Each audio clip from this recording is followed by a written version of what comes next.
Hi guys, welcome back to OCD Recovery's YouTube channel. Gemma here. I wanted to talk today a bit about a few things that kept me stuck. So I had many times where I thought I was completely better and it was never going to touch me again, and then I had a setback, or I had times where I felt great for a period of time, but there was like a little niggle in the background, and then that niggle turned into it coming back with a vengeance. So there's a few reasons. I avoided doing the hard exposures for a long time. So I would do like small exposures or small shame attacks, and I would do things that I had convinced myself were what I needed to do. I convinced myself that, oh yeah, that's the thing that I'll find the hardest, 100%. When I knew deep down there were things that I would find a lot harder. So I really had to push myself and go into those areas that I did not want to go into those things and go into those exposures that I thought, but if I do that, there's no coming back from this. Like, this is the worst. This is me, you know, I'm going to completely lose control. This is the worst thing that could happen. So those exposures, the ones that made me feel like I couldn't live with myself if they went wrong, those are the ones that I had to do, because those are the ones that made me make the progress that I've made today. Inconsistent disputing. So I would dispute for a week or two at a time, and then I think, oh, I really think my beliefs have changed. Like I really think that I believe this stuff that I'm saying now and that I'm writing down in my disputing. I don't think I need to do it anymore.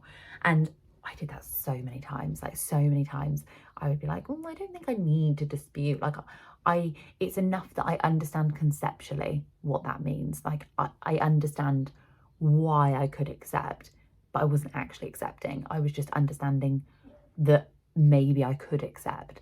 And it's not the same thing. It's absolutely not the same thing. Learning something and having that knowledge of something is not the same as implementing something. I was saying this about dog training videos. So I was saying that I watch so many dog training videos that I almost feel in my head like I'm this pro dog trainer, when in reality, like, I'm not always implementing those things. Like, I do training with my dog and she is great, but I think I'm way better than I am because I watch videos of people that are way better than I am. And it's not the same thing. We do it all the time, you know. Oh, if I watch this fitness video, that means that I'm now like really fit. It doesn't. It means you've watched a video. But it's like we think that we know better almost. Like, oh, yeah, but I've watched so many things on there. Like, I understand the concept, so surely that's enough. It's not enough. If you want to be good at something, if you want to be good at recovery work, if you want to be good at disputing, you have to practice doing that thing. If you want to be good at allowing yourself to be uncomfortable, feeling discomfort, if you want to be good at not engaging in compulsions, if you want to be good at doing exposures, you have to do those things. You can't just understand why that would help you. You can't just think, well, yeah, I can see why people do that. Okay, great, but that's not you doing it. That's not you implementing it, and that's not you practicing that thing. So how are you supposed to be able to be good at something that you're not practicing and you're not implementing? And that's definitely something that kept me stuck, is understanding the concept of something and thinking that meant that I was doing that thing. So not doing exposures, not doing the hard exposures, and thinking that I could learn my way out of it, thinking that I didn't have to actually put in the work. And with belief work, you know, being really inconsistent. I was really inconsistent with everything, to be honest.